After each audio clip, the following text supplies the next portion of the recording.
everyone. So welcome back to another episode of the Hello Spring podcast. I hope you're all doing well because in today's episode, it's going to get a little bit magical because I'll be interviewing my good friend Claire, or you may know her as ClareWitchBaby on Twitch. But if you don't know who she is, Claire is a content creator who makes a variety of content on Twitch that happens to have one of the most magical and inclusive communities on the internet. She has a passion for creating content that will inspire other people, from her captivating content of The Sims, Stardew Valley, and spreading awareness for causes that she believes in, and so much more. And honestly, I think you all would definitely love ClareWitchBaby. She's one of the most nicest, kind-hearted people that I know on the internet that makes a variety of content that I know for sure you all will definitely enjoy. Especially, she's a little bit of a witch. She has magical powers, and trust me, when you're in her streams, you're going to have a very magical time. But anyway, all of her links will be down in the show notes below. But let's go ahead and hop into today's interview. Well, Claire, thank you so much for being on my podcast. I'm so happy that you're on here because I've been literally waiting for the longest time to ask you. But as you know, I have a very hard time asking for help. So I'm like, oh my God. It's like, I'm just so happy that you're on my podcast and I'm glad you said yes. And I hope your week is going great thus far. Oh my gosh, thank you so much for having me. I'm so excited. Literally, when that day you asked me, I think it was in my stream chat. Yeah. I thought it was a joke, first of all. I was like, there's no way the SpringSims wants to have me on his podcast. And then when I got the email, I was like, this is real. This is a real thing that's happening. So thank you for having me. My week has been truly crazy. It has. It's just been one of those completely wackadoo, like roller coaster weeks. But I can't think of a better way to kick in the weekend than by hanging out with you for a couple of hours. Fun time. Yeah, definitely. I'm just so happy that I'm able to record podcasts with friends and chit chat with them because, you know, the panorama, the pastrami, we can't see each other in person. So might as well do a little podcast. I keep thinking, like, when am I gonna get to hug a friend? Right. When am I gonna hug my friends again? I love my family and they're great, but I'm like, I need some variety in my human touch. You know, I just need some variety. Right. I need some variety in my life. I need to see another person besides my parents, or, you know, a screen. It's like, I need to get out and go somewhere else. Literally, you'll get a kick out of this. Right before I came to sit down at my computer, because before we start recording this, I was streaming on Twitch, and I realized, like, oh, I'm going to be sitting in front of my computer for like 7 hours. Oh my I need to get some human touch. So I walked into my sister-in-law's room. She was like busy doing something else, but I was like, hey, can I just hug you right now? I just need some human touch before I go and sit in front of my computer for 7 hours. And she was like, yeah, sure. So I just had like a 2-minute hug with her. And then I was like, okay, thank you. Goodbye. Well, that's nice, you know. It was cute. Well, would you like to tell the listeners a little bit about yourself? You know, this is your time to shine. Self-promo. Oh my gosh.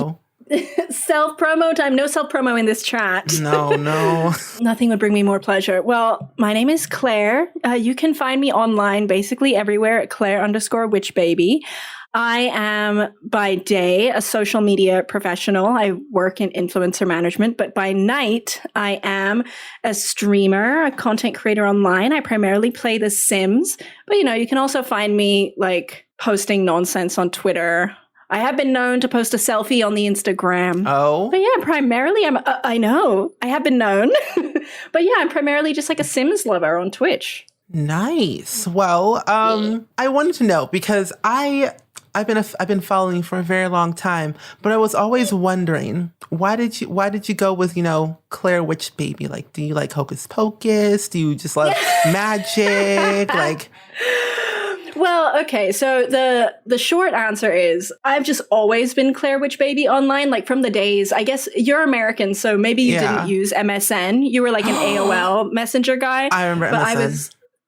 We're of the MSN generation. So I was an MSN kid, and I'm honestly like, I think I just read Witch Baby in honestly like some crappy young adult novel. I just read it somewhere, and then every screen name just became ClareWitchBaby. Concurrently, I always had a fascination with the occult, kind of in my spiritual journey. There was a long period when I was a teenager. I think, between the ages of like 13 to 20, I practiced Wicca actively. My mom my mom is a staunch Catholic, but weirdly has a perspective of all rivers lead to the ocean in terms of her own spirituality. So she was like, yeah, like do it as long as you're not like, in her mind she was like, as long as you're not like worshiping the devil, like I'm kind of down for you to do whatever.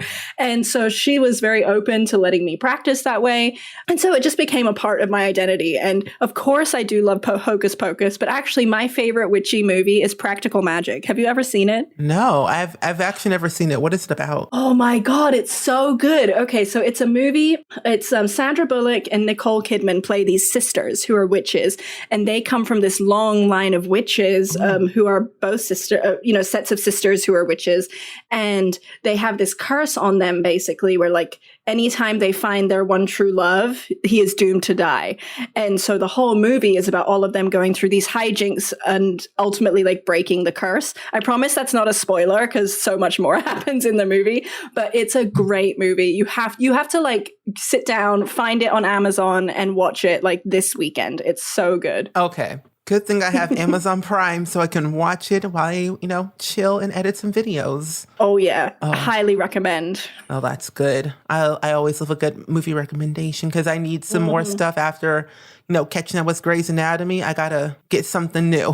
Are you you're just now getting into Grey's Anatomy, or have you always been into Grey's Anatomy? Oh, I've been into Grey's Anatomy, but I've never like watched it fully. Like it took me and my parents 5-ish months to watch all of 16 seasons on Netflix to watch the new episodes of season 17 on Hulu.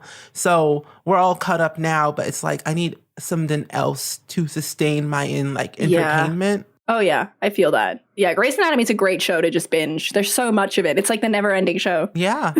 I hear that it's going to end at season 17. Oh, no. RIP. Yeah. So sad. Funny thing is that the showrunner, asks Ellen Pompeo, is like, so, we're going to run this course, see how long we can go. But basically, she said, if Ellen Pompeo's done, I'm done too. Like, if she quits, I quit. Wow. Yeah, I mean, I guess the show can't really function without Meredith. No, it can't function without Meredith Grey. It's literally about her life. Like, I know. No spoilers, but I mean, like, it's a constant drama, sadness, disappointment, hating everybody. It's a roller coaster of emotions. I've learned not to trust anybody in that show. Oh, no.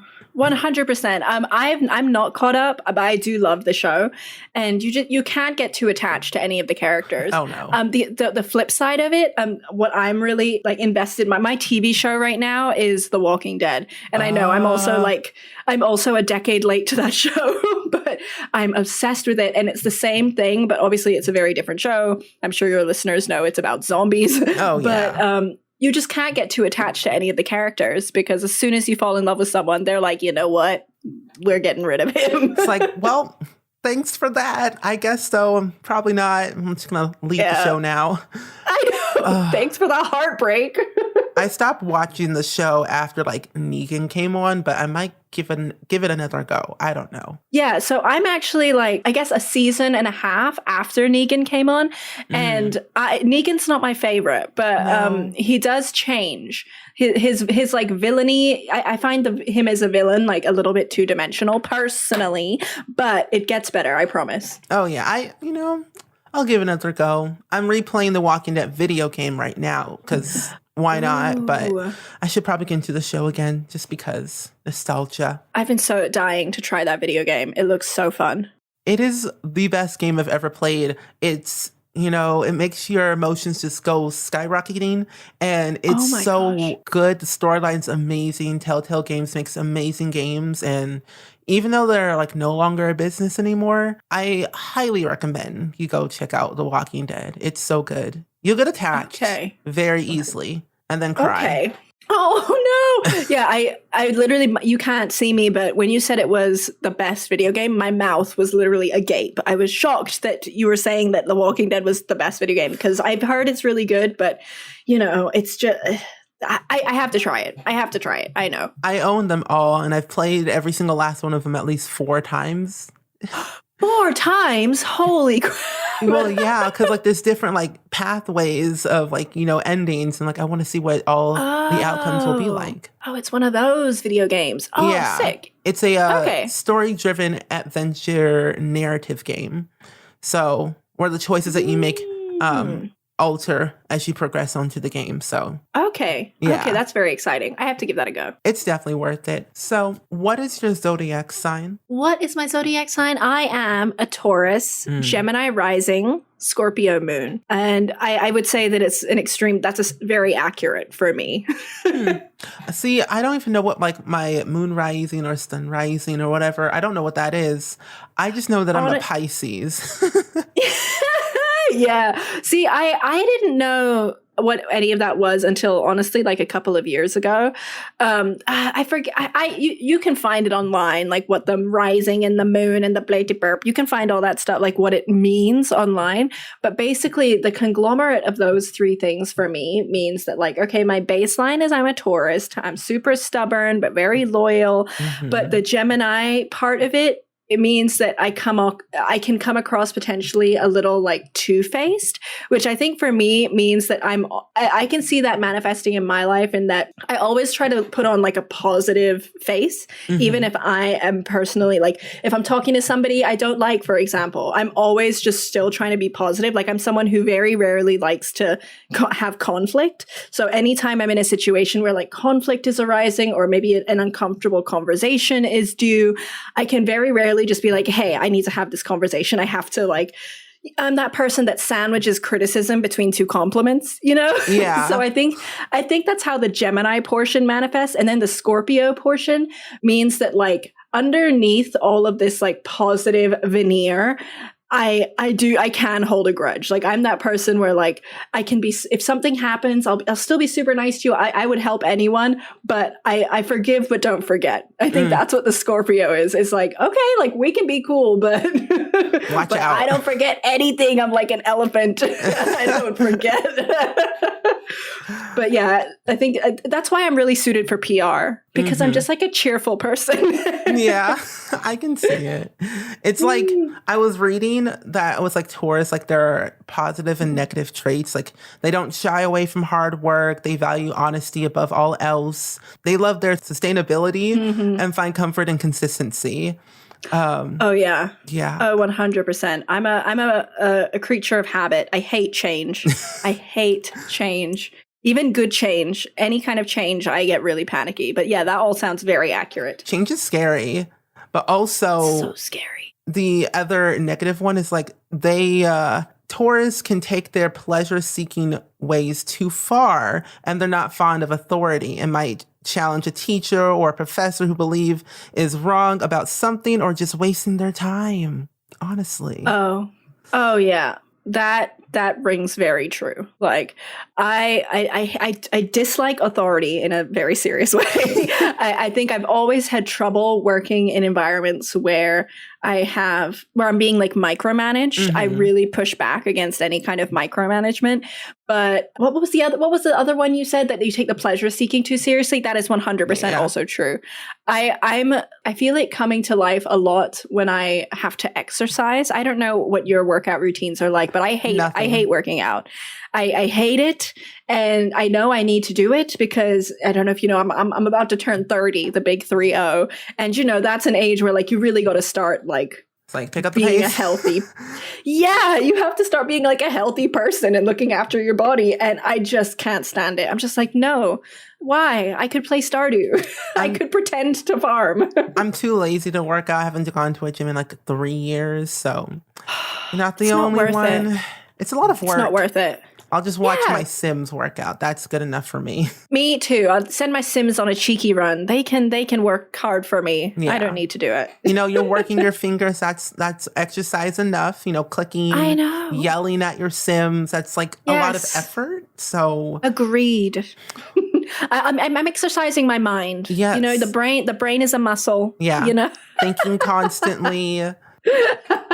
Exactly. I'm not good at I'm not good at watching my food. Like I'm someone who I've never been on a diet in my life because food is pleasure. Like if your food isn't giving you pleasure, like what's the point in eating? I'd rather starve. Why is that me? We gotta when all this panorama is over, we'll meet up and we can go and have a lovely meal together. Yes, I agree.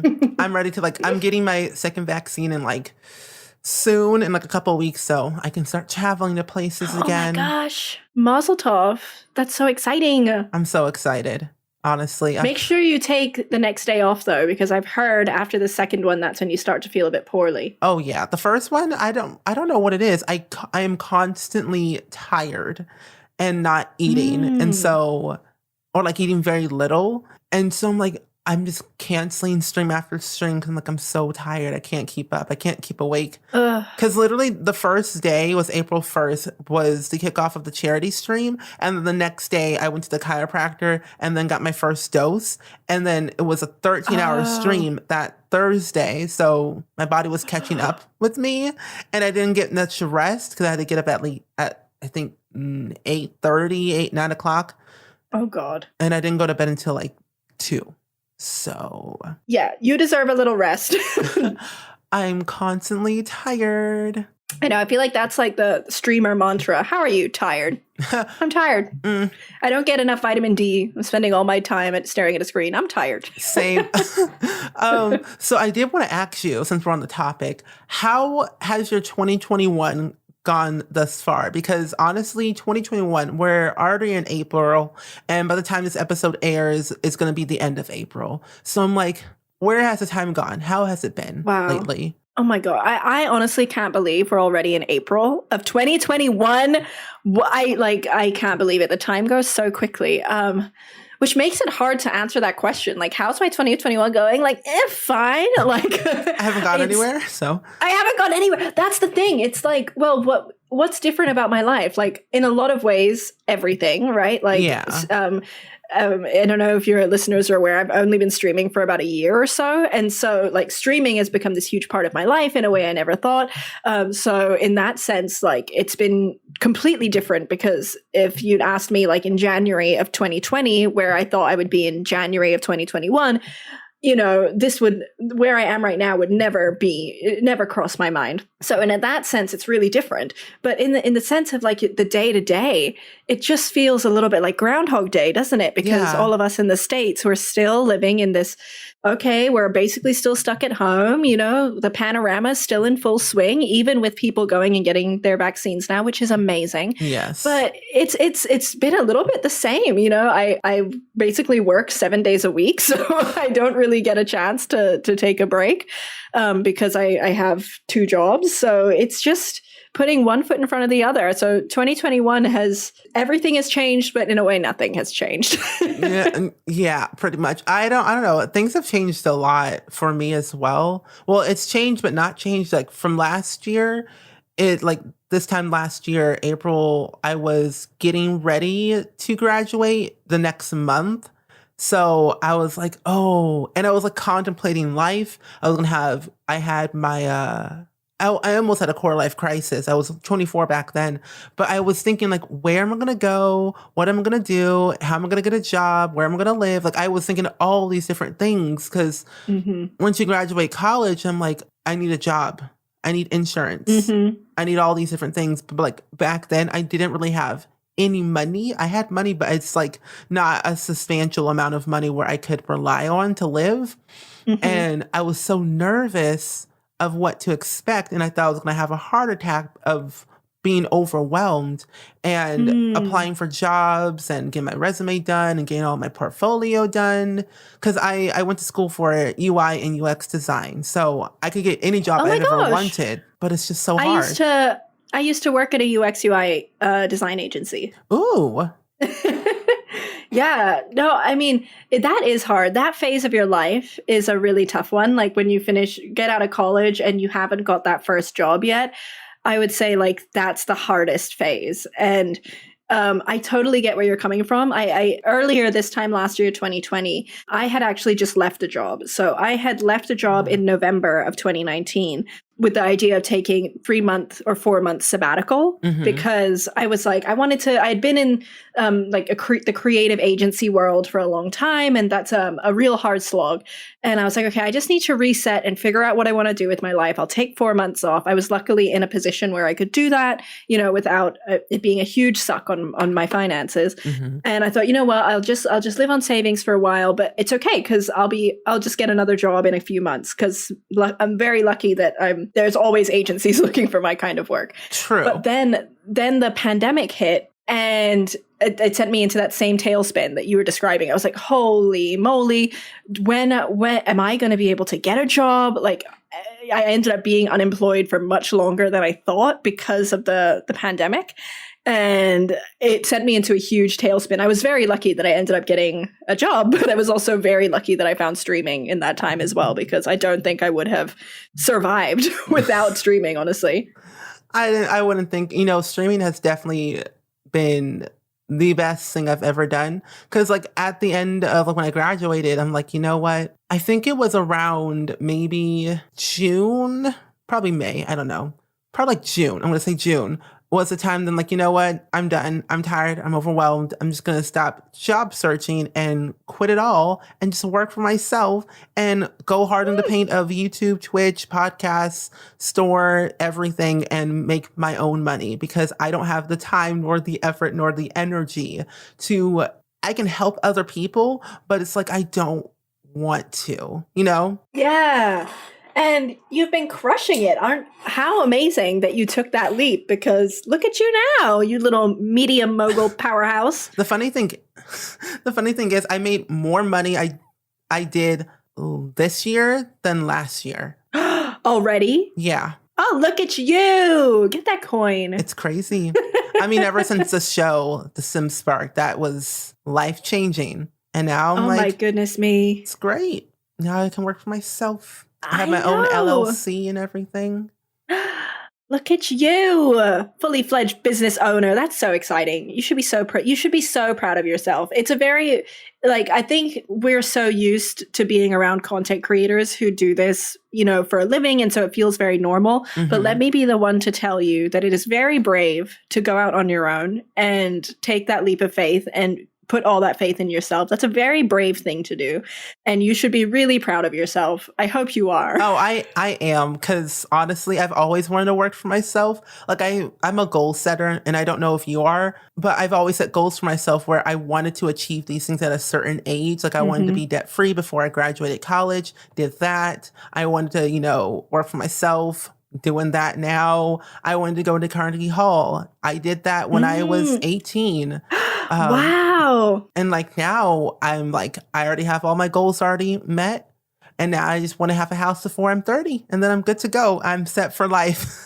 That's so exciting. Look at you. Yeah, I'm also a goal setter. I'm someone who's extremely goal oriented. If there's no clear, I know this is such a boring business term, but if there's no clear ROI for me, aka return on investment, I don't do it. If there is not a clear return on my time or money that I'm spending, I'm not interested.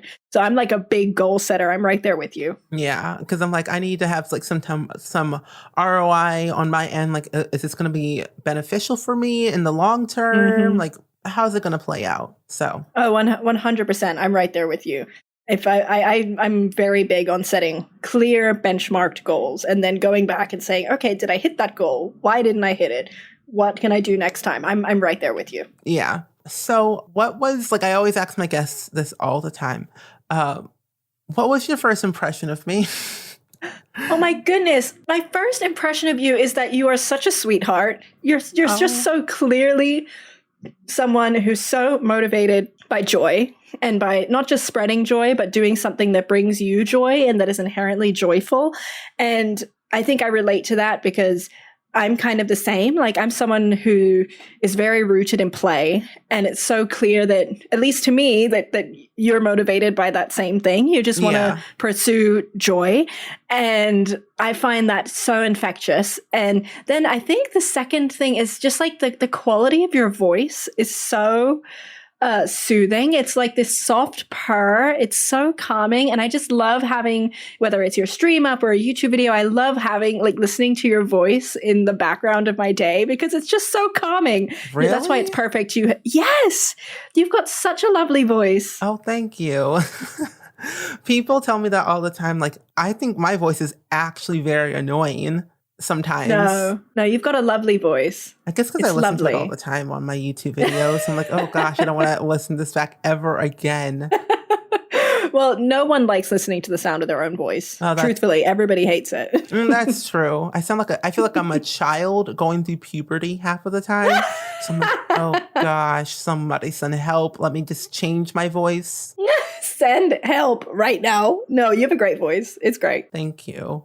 I've done a lot of vocal training over the years of doing choir and show choir. So I feel like I've stopped that now because I've realized it's a lot of work and I don't have time no more singing for me. I'll just scream my lungs out on my own time. But I think that is just like, oof, vocal rest. I got to calm down. And I guess over the years of like doing YouTube and Twitch, I've learned to like be more calm and chill. Just like just to relax more. But YouTube's a whole other thing. I don't know what it is. It's just like I get this burst of energy to talk really, really fast for no reason. Mm-hmm.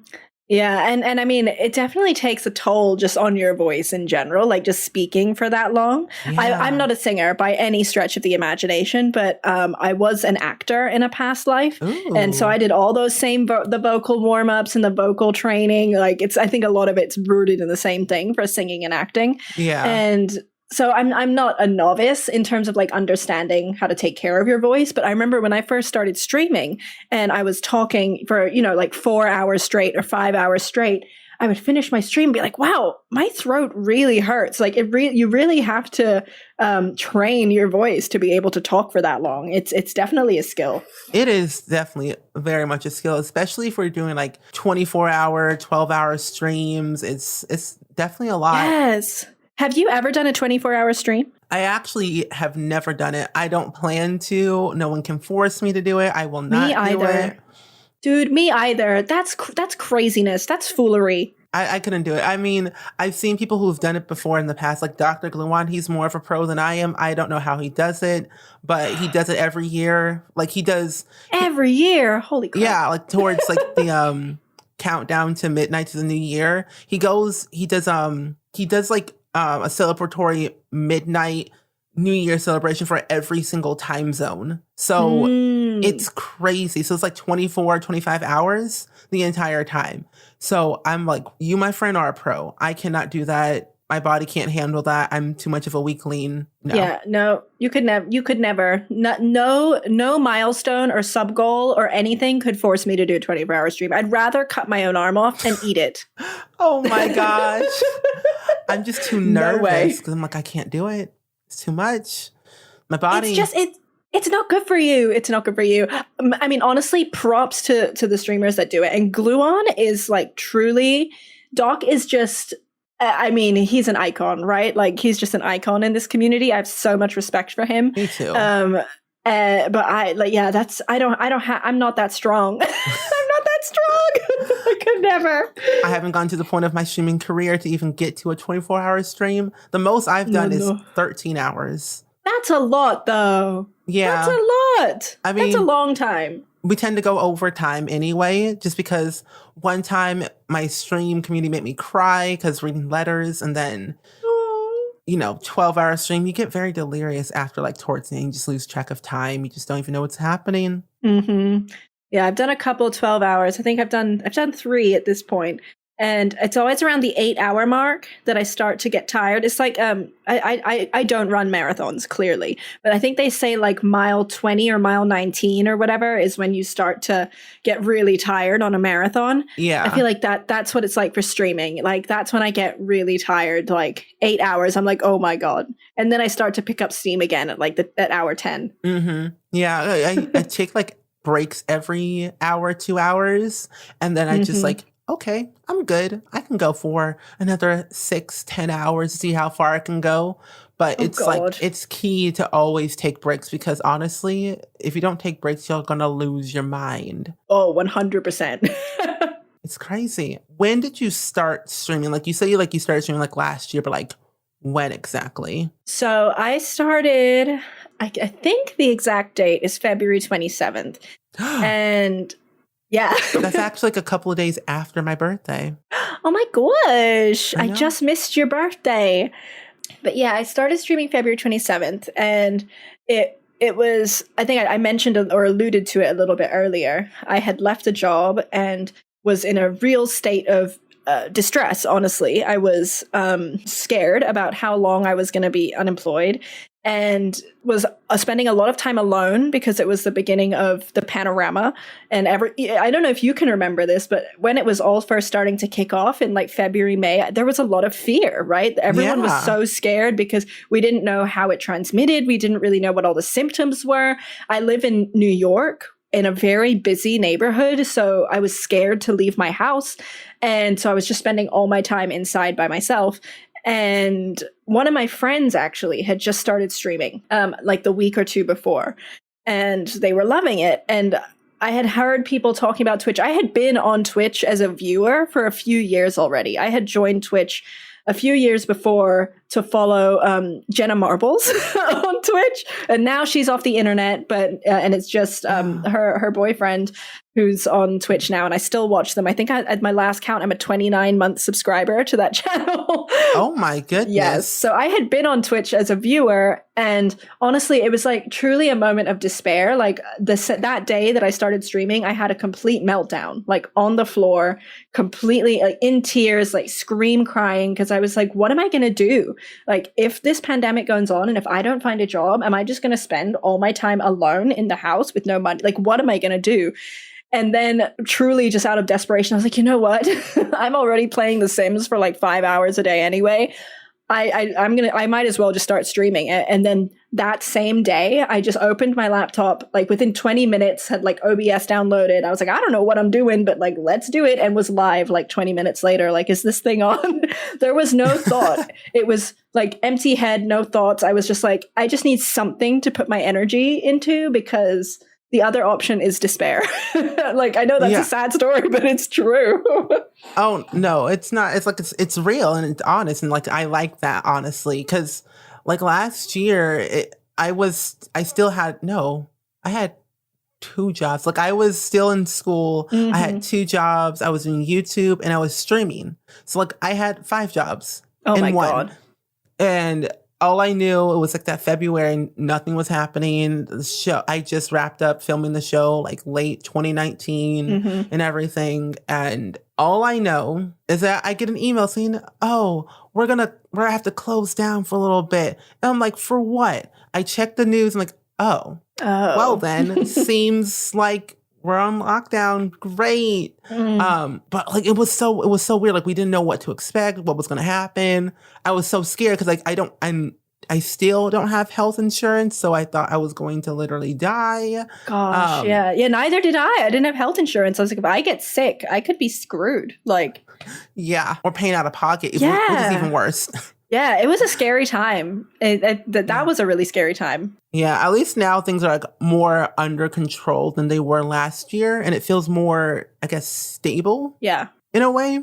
So I don't have like that sudden like anxiety like I did before. So it feels good to know that. Like I also like having people like around you that care for you and are like minded and streaming and YouTube. It feels good to know that you can rely on those people to talk to about literally anything and where they can relate to each other. So yeah, having a community is so important. Not just obviously like a community of people who watch your stream, but having peers that you can turn to and ask for help, kind of like colleagues, that you can just turn to and be like, hey, let me just ask you something right quick. Or can I run something by you right quick? I think we're very lucky that I would say for the most part, our community is extremely supportive and, we're happy to help each other. I think that's very unique. Yeah, I agree. Because I feel like it's much better to have that than some horrible thing in the world happening or some horrible person always talking you down. But 100%. 100%. I'm so grateful for like the Sims community, my community. It just feels good to know that they are there, 100%. Like if I feel the same way about like the Sims community. Like I pinch myself that I now get to be friends with people who I've looked up to for so long. Because even though I only started streaming last year, like I feel so grateful that all the people that I've looked up to for so long are now my friends. Like I can't believe that I'm now get to just like be in group chats with some people that I've been admiring and been like true fans of for years. I think that speaks to the generosity of this community, right? Like there's of course, I'm sure, like friendly competition between people, which is fine. I mean, luckily I'm not a competitive person, so that I just ignore that. But for the most part, people are welcoming and open and want to help you. And if people hadn't helped me, I would not have a community. If people hadn't said like, yes, we will give you this space. We'll you can have a small space of this. I wouldn't have anything. So we're very, very lucky. Yeah, I feel like it's definitely grown over the years. Like for streaming wise, like I think before it was just regular YouTube. Of course, people were streaming Sims, but not a lot of people knew about it. Streaming wise, just more like pre-recorded. But I feel like it's grown so much in the last year and a half on Twitch, so much. And it's nice to know that there are like-minded people who stream The Sims or other like similar games like Stardew or Minecraft or whatever. And we're all like friends now or like acquaintances for the most part. And it's nice to have like the sense of, like you said, community. Yeah, and the camaraderie, it's nice to have that camaraderie, especially in this panorama, just having like-minded people to hang out with, honestly, is huge. It is. So like what led you down the path for like streaming just The Sims? Honestly, it's I've just been a lifelong simmer. I've been playing The Sims since The Sims 1 and played every franchise. I didn't always have every expansion, but I played every franchise of The Sims. It is a game that I've always turned to. Of course, I've played other games like just in my periphery. I've had most of the consoles. I'm a big Crash Bandicoot kid.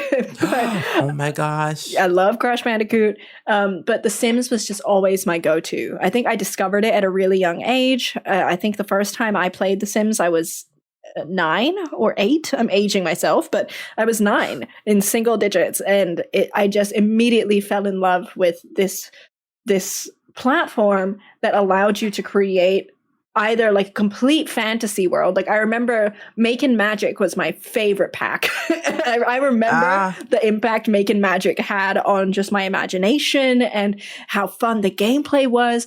But it was also, one of the first games where I was able to create myself. So, I'm mixed. I'm half Indian. I'm half white. And, back when we were kids, like diversity wasn't the priority that it is now in media. And so there were just so few games where I could create a main character that looked like me or did things I wanted to do. And so I just fell deep into that because that was huge. And I know that the original question was, why did you decide to stream The Sims? But honestly, it's just a lifelong love affair with the game. Yeah, same.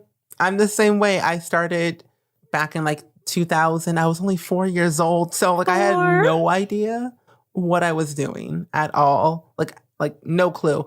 I just played just for fun. And then Sims 2 happened. Then I actually knew what was going on because I was like 8 or 9. Yeah. So it was much easier to understand the life simulation part, where babies come from and children. Yeah. It was just a whirlwind of events back then, honestly. Let's be real here. Let's be real. No, this game has been the backbone, I feel like, of so many of our childhoods, honestly. Yeah, I use it to escape reality, because reality is crazy. I've been going through some stuff a lot in my past. So Sims is like the one game that made me feel like happy, where I could create myself or create other people or make houses or like explore new like genres of playing styles that I couldn't do before and make my own reality in a video game. I agree. I couldn't agree more. And, I think my favorite thing about The Sims is that I've been playing this game for like 20 years now,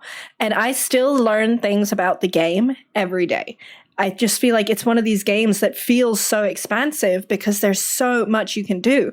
Like before I started streaming, I was not a builder. I only did gameplay. I only did story-driven gameplay, and would just download builds like from the gallery or use the EA builds, which we all know are like pretty.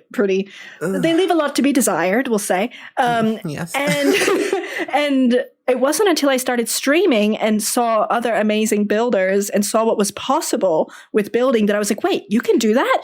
You can do that? And that's what got me. Now I would call myself primarily a builder, but that didn't start until I started streaming it, because you learn so much from other people and you just get so inspired by other people. So it's just this so expansive. I feel like I'm never going to get bored of this game. No, I also think that with The Sims is that people say it's a boring game, mainly The Sims 4. I don't agree with that, honestly. Agree to disagree. But I feel like with The Sims, it has definitely changed a lot, where we've gotten things from like the past in the new recent ones, or we just haven't gotten at all. But I think that with The Sims, it's once you buy the game, it's your game. You design it, you create however you want, make it fun for you. Because ultimately, if you are not having fun, then it's like, what's the point?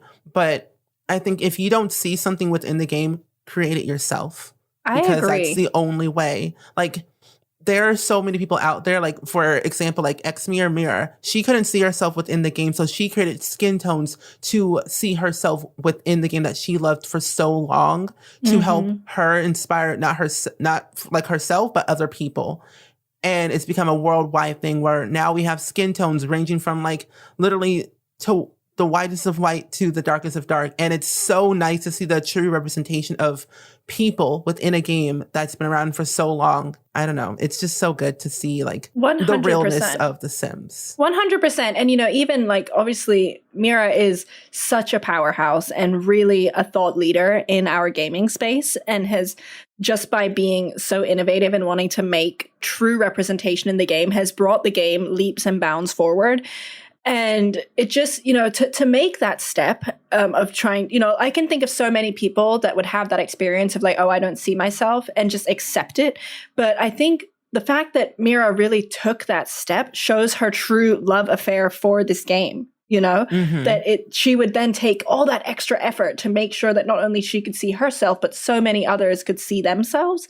I think that speaks, of course, yes, it intrinsically speaks to like a gap and a white space in the game, but it speaks to her love for the game, that she wanted to fill that and that she wanted to create that. I think that's huge. I think it is very huge. And I'm just like, yes, finally, I'm so happy. I'm honestly very happy that the game has definitely improved over the years, because 2000 was a time. 2004 was also an interesting time for fashion. Sims 3, we don't talk about that because I feel like that's just more of a current thing where it makes sense. But Sims 2, Sims 1 was a trip. Oh, fashion, the personalities, the turn on, turn off, like stuff back then we don't talk about now, because that stuff would have been very offensive to a lot of people. Oh yeah, 100%. Like, you can't get away with the stuff that they were putting in the game before now, and a lot of that's for the better. Yeah, but we thank Will Wright for paving the way for the people. Yes. Honestly. One of these days, I want to have him on my podcast because it'd be so good. Oh my gosh, you have to. You have to set a goal. You're a goal setter. Set a goal, Stephen. Oh, I have that. I'm writing out the plan as we speak because I'm prepared to send a long list, all the stats of my podcast analytics. Like, here you go. Here's your agent. They can look at all this stuff to see that my podcast is actually worth being on. And I'm a simmer. My job is a Sims. You gave me a job, basically. So, should be on my podcast. I love that. I did want to say that with Twitch, there have been, in streaming Sims, there has been a lots of ups and downs and everything. And I know that back then, a few months ago, I would say, that you were partner pushing. Mm-hmm. And this is the one thing that I don't necessarily hate. It's just like a weird term now. Like, I did it and I feel weird seeing it. Mm-hmm. I don't know. It's a very weird term, but I think when you stream Sims for so long and it's like your main thing and your partner pushing, it can be very mentally draining over time because you're focusing a lot on like the numbers and, what's good, what's not good, what's more engaging, what should I do during this stream when I stream Sims, or do I just stream Sims solely and nothing else for the sake of the numbers, or should I do what I want and just have fun with it? Like, what were your struggles during all of that? Because we've all been going through it in some similar way. Absolutely. And, I think you hit the nail on the head. Like, partner pushing is a very weird phase to go through as a creator because it feels so transactional, right? And I think anyone who does any kind of content creation over a long period of time knows that it's not, if you're someone who's just focusing on your view count, you're not going to get any views. Like, if you're someone who is stream one day, maybe you get 100 views, the next time you get 50, that can certainly be demoralizing. But if it's all you're thinking about, it's not going to help you. And when I was partner pushing, I think, first of all, I've just always been continuously surprised that anyone wants to watch my stream, right? Like, if I go, and I know this is such a cliche, it's going to sound like a cliche, but I promise I don't mean it to.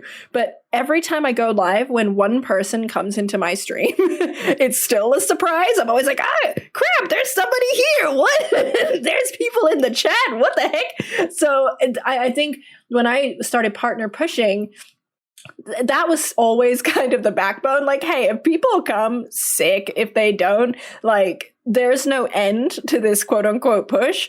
And I would say that the first time I did it was really just trying it on for size, like trying on a new pair of jeans. I was like, okay, my numbers are almost there. Let's just see if when you give people the option to know the goal you're trying to get for, hey, I want to be able to get a certain amount of average viewership so that I can apply for partner or whatever it is. It was like an experiment to see hey, if I let people in on this goal, is that going to make a difference? And of course it did, right? Because it comes back to something we were talking about earlier about asking for help, right? If you don't ask for help, no one's going to know that you need it and no one's going to know that you want something. And so I think there's a lot of value in partner pushing because it lets your community know that you're all fighting for a collective goal, right? Which is very valuable in terms of galvanizing a group of people to come together for something. And, in social media land, I'm a social media professional. That's always, we call that the call to action, right? Everything you post online's got to have a call to action. So by giving people a strong call to action, of course, it helps you. But as anyone who's done a partner push knows, those first few times you likely don't get partner, right? There are some amazing creators who get it the first time around, and that's great. I was not one of them. I had to apply. Neither was I. Right. And I had to apply 3 times before I got it. And so obviously that rejection is certainly draining. But I think if you can get in a mindset of when you're looking at your metrics, for example, because I think a lot of people find it very demoralizing if they are pushing for partner or they're trying to get partner and they have a stream that's below the requirements, which, the 75 viewer average, that can feel really demoralizing.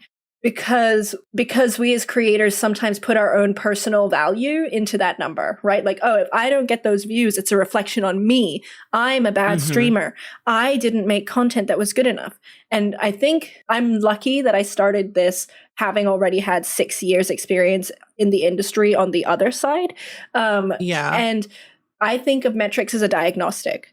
So, okay, it's just a diagnostic for me. They're just a gut check. So I'm someone who, I check my metrics relatively often, even now. I know a lot of streamers don't, but I do. Because to me, I'm like, this is a diagnostic. It's just a gut check to see where I'm at. It's got nothing to do with me. It has nothing to do with my personal value. It's completely separate from who I am creatively. And I think if you can make that separation, a partner push becomes easier. Stop thinking about the numbers as a reflection of the value of your content, because it's not. You know, they have nothing to do with you. That's very true. Yeah, I've learned that over the years as well. And I think a lot of people are still in that stage. It's like, is my content good enough? And I think what you said is very, very important to like take in with like a grain of salt, because people need to understand that numbers do not define who you are. Numbers are just simply numbers. Exactly. You have to make the content that you mostly enjoy. And if people are there, awesome. Don't really focus on the idea of like, oh, I'm going to gain all these viewers, all this money, all these subs, all like recognition just for doing one simple thing. Don't go into the idea of that. Mm-hmm. Go into the idea of like, I'm going to stream or I'm going to make videos. I want to have fun because I enjoy it. And if something comes along, awesome. But it's not my main goal. I want to be able to inspire and create content that is fun. And that's what I like about like your streams. And like when I first like came across like your stream, I think it was through Kayla or somebody, I have no idea. It's been a long time. But I think the one thing that's so cool about your streams and your community is that you're very inclusive, you're very honest, and you have so much knowledge because you have so much like history about like social media and influencing, and, you know, just what you do is very, very just like nice to understand, and so good to like be a part of like that sense of experience. Mm-hmm. So, I mean, you just have so much to offer, and it's nice to know that you can relate. And I am a social media like person as well. Like I don't know. I think when you're like going to like content creation, you're automatically like, you know, videographer, photographer, editor, voice actor, and you're like a social media like community, like you're just doing all these different roles at once, and it's crazy. And that's all true. The one thing I'll add to that list is that you have to be a marketer. And and I almost believe that kind of like first and foremost, not while you're streaming. Like while you're streaming, you're streaming. You're just focusing on making great content and, you know, just having fun and letting your personality shine, right? Letting your craft shine. But I think the most important skill that content creators need to learn, and that I always drives me crazy, which is why I spend so much time like trying to help people and consult. If you don't know, like I'm a social media consultant as well. And it's because so many amazing content creators, even though we're on these platforms every day, don't know how to like appropriately market themselves, because to so many people, understandably, it feels kind of icky, right? Like, I don't want to like self-promo or whatever. And it's like, if you aren't going to market yourself, like no one is going to. Like if you want to work with a certain brand, like you got to reach out to them. You got to tell them why you're amazing. If you don't have like a media kit, for example, that shows everything that you're doing and that introduces yourself, like no one's going to know how great you are. Like you wouldn't walk into a job interview without a resume. Right. True. And you want your resume to speak as high, to show an employer the highlights of who you are. So my hope is that we as content creators, especially marginalized creators, can get better about championing ourselves by being a good marketer for yourself. That's really all you're doing when you put on your marketer hat. It's like, how am I championing myself? How am I letting other people who could hopefully help me like tell a more rich story or bring more opportunities to my community? How can I show them the best part of who I am? And I feel like that's something that I wish our content creator community could like do more. And I hopefully I can be helpful in that somehow. Yeah. Because I mean, honestly, what I've always wanted to do is like help other people, because we have so much knowledge because we've been in this space for so long that I think with our help and our knowledge and our expertise, we could help other people like write a book or have a dedicated podcast. Like, I don't really know. Like, there's so many things that we could do, like a panel. Well, I don't know. I want to organize something like that one day. But I mean, to your point, like that's something that I'm trying to work on as well. Like I would love to create like a series of course materials for social media for creators like us, to basically just like teach you how to get those skills, because it's not magic, right? The same way that making a stream isn't magic. It's like there are certain steps you do, you hone a craft, you learn a certain skill set, and becoming a great streamer is just harnessing that skill set. And honestly, becoming a good marketer is the same thing. It's just harnessing a skill set. Yeah, I mean, like for example,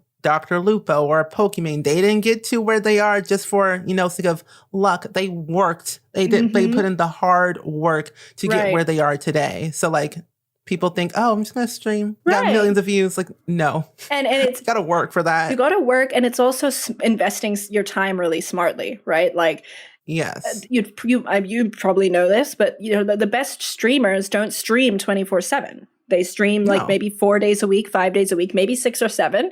They do stream every day, but maybe they stream for like 3 hours. And the rest of the time during their quote unquote work day, and I'm sure you do the same thing, you're still working. You're just not streaming. You're marketing yourself, or you're working on some other assets, or you're working on another project. Like it's so constant, and there are so many other skill sets that I think contribute to success outside of just like turning your live on. I'm just rambling now, but as you can see, I'm very passionate about this.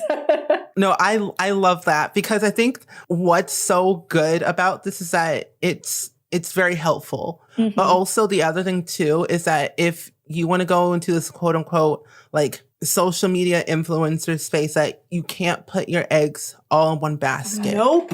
You got to diversify. It's like if you want, like I was learning, what was this? I think it was Charlie D'Amelio or somebody. I don't know. I watch a lot of content. I like studying people. But I think that what she said is that you can't put your eggs all in one basket, where if you want to be successful or you want to reach a wider audience, you just can't be on one single platform. Like she's on TikTok, but she's on TikTok, YouTube, Instagram, Snapchat, like every single platform that's out there, she is on. And she's got to where she is today because the team that she has, her parents, her sister, her relationships he had with brands, and like now Duncan. It's just like a worldwide thing where you have to invest in yourself first before other people invest in you.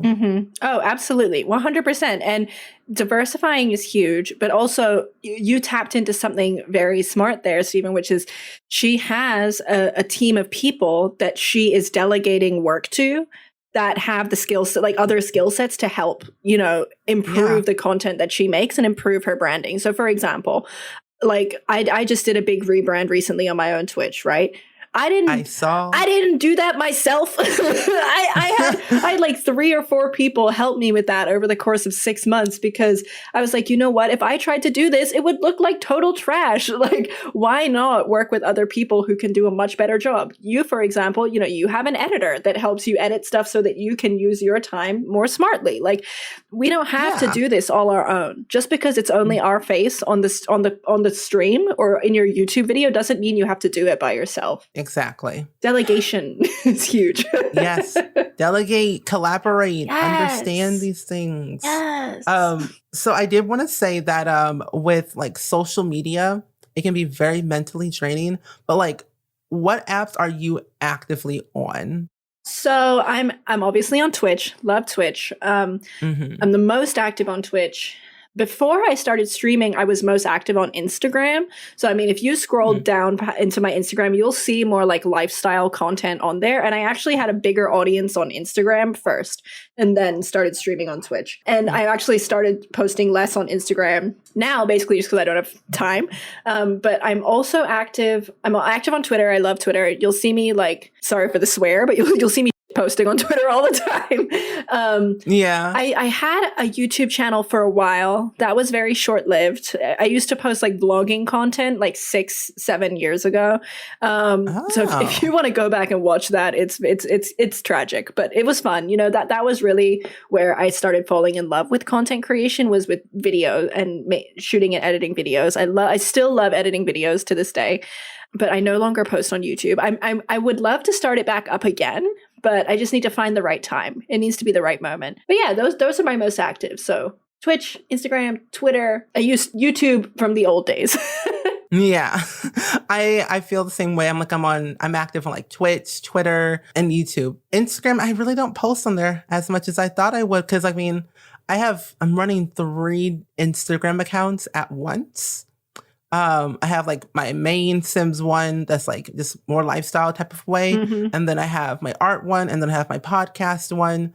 So your art and then, is like, beautiful, by the way. I love your art. thank you. I gotta get back into it. I haven't been making art a lot lately. I gotta just go hard in the paint once more. Market myself out there once. Yes. But also like YouTube, I'm managing 3 channels at once too. Oh my goodness me. That's so much. Yeah, I have like my vlog/podcast channel.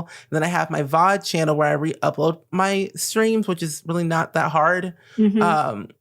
I mean, just make the description and thumbnail. Like that's also the hard work. But then I have like my main like gaming channel. So like that's a whole other thing.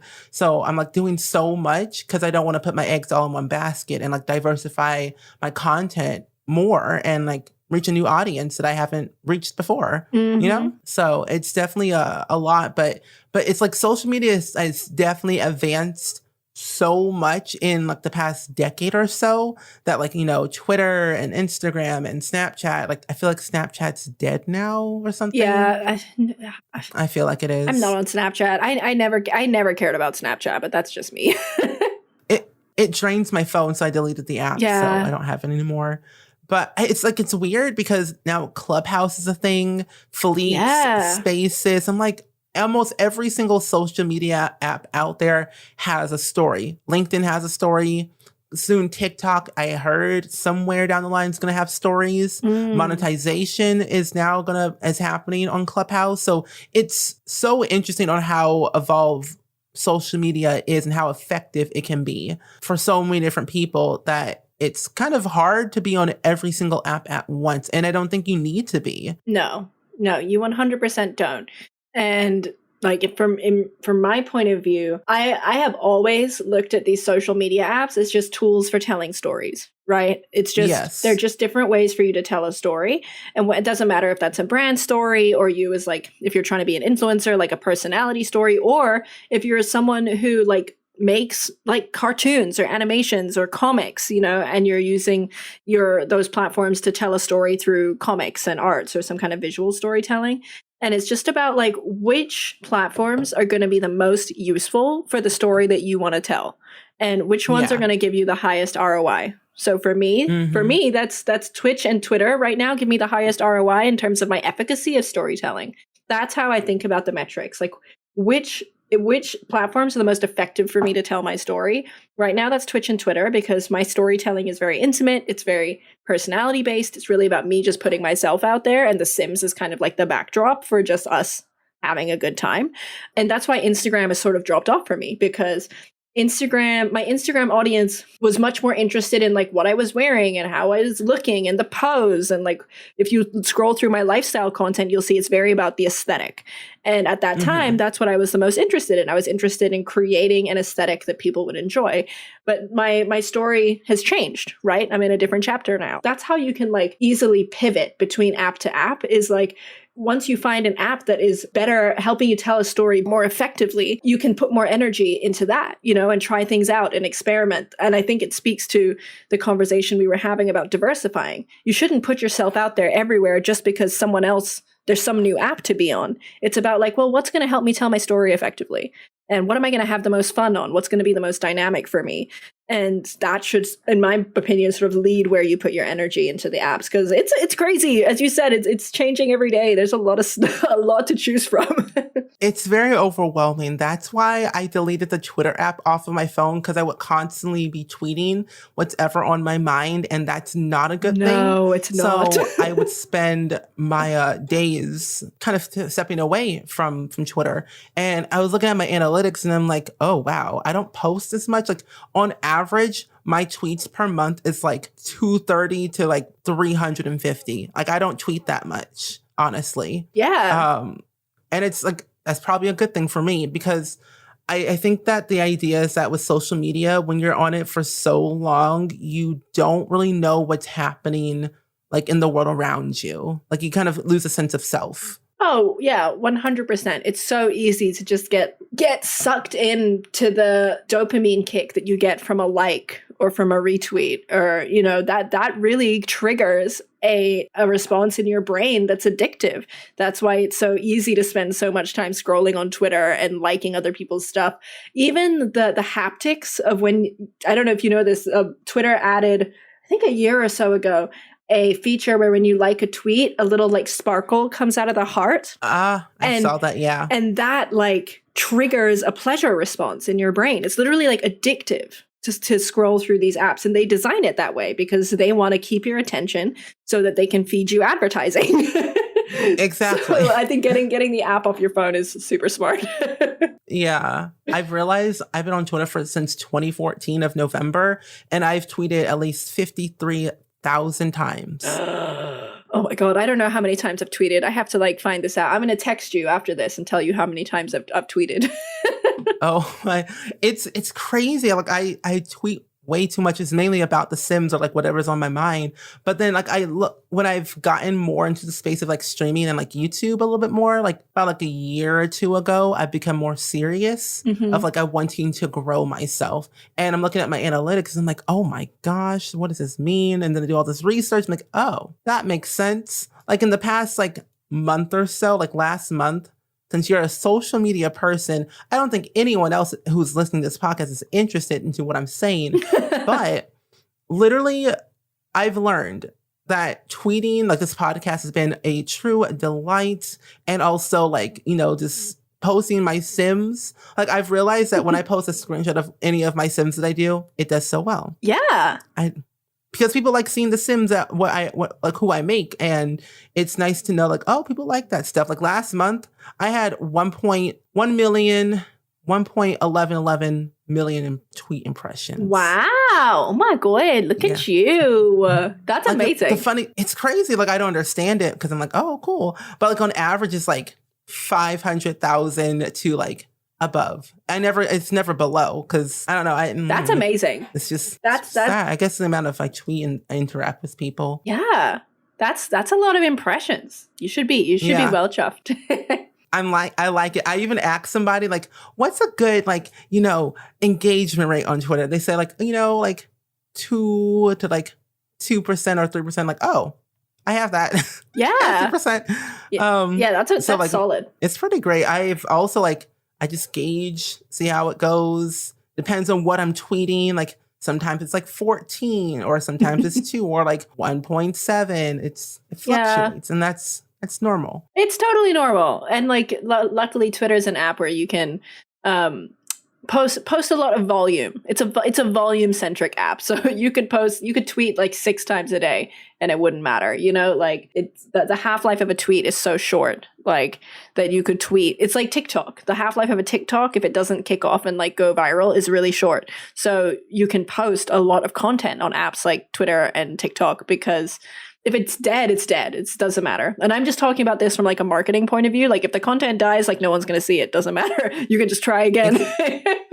Exactly. It's like some of the, like those memes that you see, like one post, like somebody posts, like a random person who only has like, I don't know, 10 followers on Twitter, posts something, it immediately goes viral. It's like 2 pictures, no words, just 2 pictures. It goes totally viral. And, you know, I think that's the thing I like about a lot of the new social media apps. Sorry, no, this is now just, in case your listeners didn't know, we're no longer talking about The Sims. We're now a social media podcast.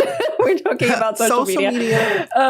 But my favorite thing about apps like Twitch, TikTok, and Twitter, less so Twitch, but I think if we can make the switch as a culture from moving away from the importance of followers, like it doesn't matter how many followers you have.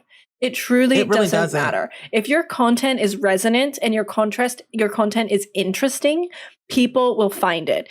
And that is like, to me, like a huge godsend. Like I wouldn't have been able to build an audience on Twitch because like nobody, like I have a relatively small following. If you're looking in the scheme of Twitch overall, like honestly, like my following is small, but it doesn't mean it's not resonant, right? And it's the same. Right. TikTok's the same. Like you can go from having like 30 followers, and if your content is resonant and fun and interesting, people will find it. Like Liana Banana is my favorite example. Do you follow her on Twitch or TikTok? Oh, Twitch, I do. I just saw her on TikTok when you mentioned her on stream today. I'm like, oh, dude, because I've seen her on like my For You page, and like, who is this person? She, like, okay, she's amazing. So I followed her on on Twitch first. All last year, I've just been following her because she posts a lot of Stardew, and I love cozy games.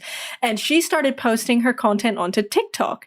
And blew up last year, like in the last 8 months, just completely blew up on TikTok. And her audience on Twitch has ballooned because of it, because she was creating content that was funny and interesting. And it's been my favorite thing to watch, just watching her completely blow up. Everyone who's listening, please go follow Liana Banana. She's so funny. I love her. I love her. Like, I've been in her streams a few times. I've been lurking, but her energy is so nice. Yes! So welcoming. So cozy. And she's really smart about taking those most memorable moments and syndicating it elsewhere. She's really good at doing that. Yeah. Even post it on TikTok, post it on Instagram Reels.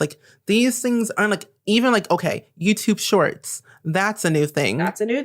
Yeah. It's post it on there. That could go viral. There's so many different things that could happen. I posted a YouTube short of an episode I did with Kayla, just as experiment to see what it was like.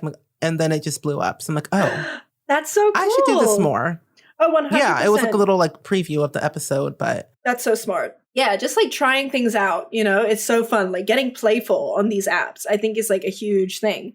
If you're afraid to play, then you're not going to know what could, kick it off or be something successful for you. It's fun. Exactly. Yeah, it's fun. Honestly, impact over numbers. Go into the pain of how much impact can this tweet or this... Yeah, and this is again, it's going to sound cliche, but as long as you're posting content that you yourself think is funny or that you'll laugh at or that you resonate with, not everything has to be funny. It doesn't. But if you're posting content you enjoy, that if it came across your feed, you would enjoy it. That's just a great North Star. Hey, do I like this? Would I like this content? If your answer is no, don't post it. If you're not interested in it, then nobody else will be. Exactly. And that's what I tell people all the time. Make stuff that you enjoy, not what you expect people will enjoy. And I think honestly, when people hear that, they brush it off because it sounds very kumbaya. Oh, follow your joy, follow your heart. That's not what that means. It means, would you like this if it came across your feed? Would you come into your own stream and watch yourself? If your answer is no, then why is anybody else going to watch you? Yeah. So it's I don't know. I'm very honest on stream. You got to do what you like, not what you think is popular or trending. Yeah. If you want to stream Sims because you like Sims, go for it. Don't go into the pain of oh, there's all these bunch of Sim streamers who's going to raid me or who are it's a very popular, gaming tag now somehow. They think that they're going to be very get all these viewers. No, maybe there's a slightly chance that there might be a chance someone could raid you or you might get these viewers because you're in a certain category. But think about why you're in that category, why you're streaming that game. For sure. And I think it's also clear how transparent that kind of a strategy is, right? It's so transparent. And I'm not saying this as someone who is guilt-free of it too, right? I think everyone should try anything, right? If something's trending, you want to try it, go give it a try. Try things on for size. But I'm guilty of those mistakes too. Making certain kind of content because I think it's going to be big, but then it's clear while I'm streaming that I'm not having any fun. And then the content doesn't do well. And so that's not to say don't experiment, don't try things that are trending because they're trending. Of course, try things out. But if that's all you're doing, then it's transparent. People get bored of it really fast. It's easy to see when you're not invested in your own content or your own game or what it is you're doing. And people are smart, audiences and viewers are smart and they don't want to stick around for something. If you're bored, then why should anybody else come and watch you? Exactly. So very, very, very, very true. I'm getting very impassioned about this. I love it. It's so good. So moving on from social media, so Charity, what decided you to because a lot of people go into this thinking, oh, I'm going to get all this recognition or whatever. Sometimes they do. But like, what made you decide to start raising money for charity? Like, especially like charities that you like believe in or you think that needs like some brand awareness on a larger platform or whatever. Yeah. So I think I started doing charity streams relatively early. Mainly because I guess in some way I've always been some kind of like keyboard social justice warrior, which I know is like a bad, what's the word? Like a flavor now. Like nobody likes to be branded a social justice warrior, but I've just always been interested in using these kinds of tools to do some sort of good, right? I think that's why I work in social. It's why I've made an entire career out of working in this platform, is because you can make a difference through these platforms. And Twitch makes it so easy for you to raise money for charity in a way that's fun, immediately actionable. And I think a lot of the reasons why people don't donate to charities is because you don't get that like instant gratification as a donator of seeing either what good you're doing, or just getting that like that dopamine kick, like when you like something on Instagram, right? That we were talking about earlier. When you're donating something to charity, you don't get that. But with Twitch, I'm able to facilitate that reaction by creating incentives, right? Like creating like fun, silly incentives where I like eat a hot sauce or do a silly dance or whatever. I'm able to give donators something fun to do. So like, why not put that to a good cause? You know, why not use the tooling to my advantage? And in terms of charities I care about supporting, I've just always been looking for organizations that are personal to me. I know that's so so cliche and cringe, but like the first fundraiser I ever did was for breast cancer research, because my mother-in-law is a 2-time breast cancer survivor. Most recently, we were raising money for Stop AAP I Hate. I'm South Asian, and we know that there's been this huge rise of hate crimes in America over the last year with COVID. And why it's so immediate and it's so easy to raise money. Like ultimately it's like, why wouldn't you? You know? Yeah. Why wouldn't you? It's so easy. And, you know, even with Hope for Haiti, what we've been doing recently, which by the way, is such a privilege to be on the team with you. Thank you so much for asking me to fundraise. You're welcome, honestly. It's such a privilege. It's such a privilege to raise money for such a great cause. And Twitch makes it easy. So like, even though I only have a small platform, like why wouldn't I use it to make a very small but meaningful difference? Exactly. Like use your platform for good and make a long-lasting impact, not just for you, but for the organization or the people who are associated with that, or they can relate to it or somehow. Because honestly, charity is good. Helping people is good. Raising awareness for things that you believe in is good. For sure. And, you know, luckily we've been given, for myself, a small platform, but using that as an opportunity to educate is such a gift, honestly. And like, I'm not trying to be all high and mighty here. Okay. I don't know. Sorry for the swear. I don't know shit about it, but the few times that I have been able to raise money, there's always been a moment where I'm talking about an issue. Like, for example, when I was raising money for Stop AAP I Hate, and I was explaining about the rise of hate crimes against Asian Americans and Pacific Islanders in this country, there were so many people that were like, wow, I didn't know that. And suddenly they become invested in a cause, you know, that is important. And that education makes a difference. And just that raising awareness, to your point, is so huge. And you just never know the impact you're going to make by just giving voice to a cause. So why wouldn't we do it? Right. Like I usually always raise money for St. Jude, where I tell people that people, like parents who have kids in St. Jude, they don't have to pay a single cent for their kid being there at all. You know, Like see, the whole I didn't know hospital that. pays for it.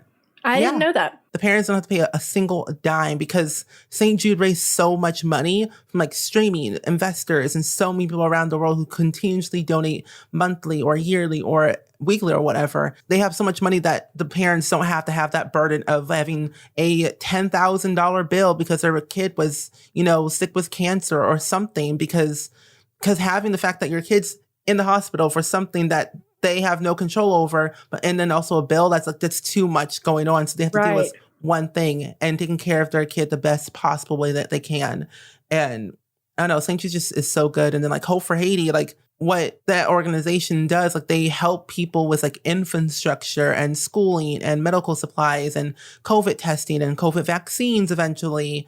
And what resonated with me so much, like back in 2010, like when the earthquake happened, I was so like sad about it because people lost their homes, families, their lives. And it's good to know that there are good people out there that are helping Haiti.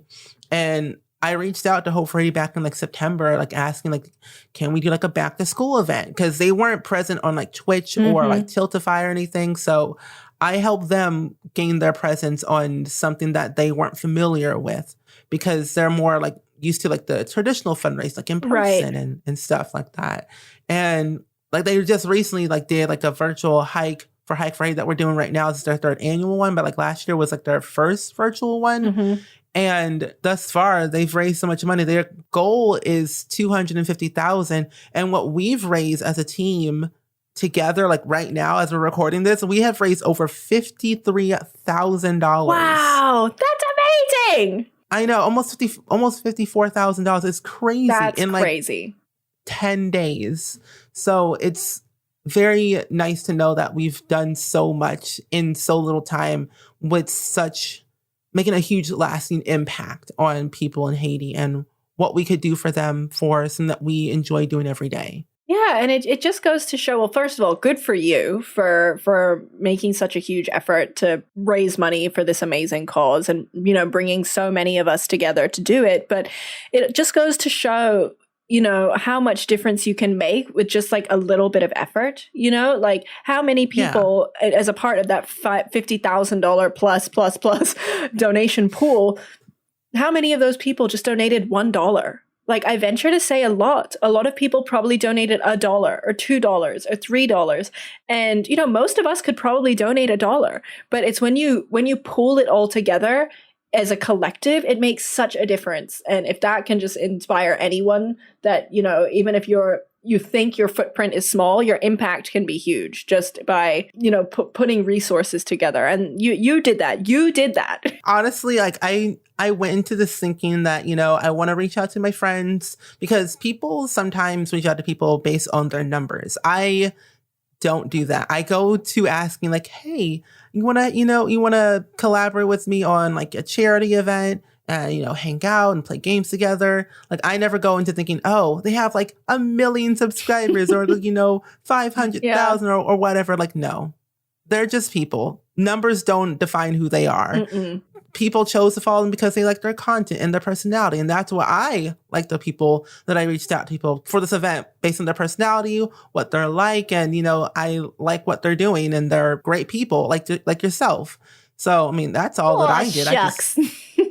Because I'm like, I mean, it doesn't matter how many people raise money for the charity, whether they raise $1, awesome. You use your platform for good to raise awareness. You raised $1. That is cool. Like no amount is ever small. No, yeah, absolutely. I agree. I mean, and it can surprise you, right? Like if you can galvanize behind a cause, and again, coming back to social media strategy, have a clear call to action, which this is, you know, like raising money for Hope for Haiti is so clear what we're doing. I surprised myself by how much like our community was able to do. And I want to preface by saying, I think I have a relatively small footprint online. I don't think I have any huge community or, you know, I'm not like an influencer. I'm just like someone who loves to play The Sims and loves to do cool stuff. I say you're an influencer. Well, you influence people. Okay. Yeah, sure. Well, we'll leave that on the table for now. But all of this to say, like, I was so floored and overwhelmed by how much our community raised in one stream. Like my goal for the whole month was $2,000 for the month. And we raised that in a day. And I was like, that's insane. And it's just, it comes back to the idea of like your footprint has nothing to do with what an impact you can make. You know, you can still make an impact and every little helps, you know, every small step makes a difference, you know? I agree 100%. That is very, very true. No. So do you have like any future charities that you want to do like next year, this year? I have some stuff kicking around. I've always wanted to do something for Doctors Without Borders. I love the work that they do. I think that a global effort to support better public health care everywhere, especially with, you know, coming out of COVID is huge. So I would love to do something with Doctors Without Borders. I'm always supporting Black Lives Matter. I have a constant, that's just constant on my stream. I think every like 10 minutes links, my Black Lives Matter links come up because I'm never, ever going to stop supporting Black Lives Matter. But I want to do something big for Doctors Without Borders. And yeah, I'm still noodling. I think those are the two big ones for me right now. Yeah. I do want to definitely do like St. Jude again in May.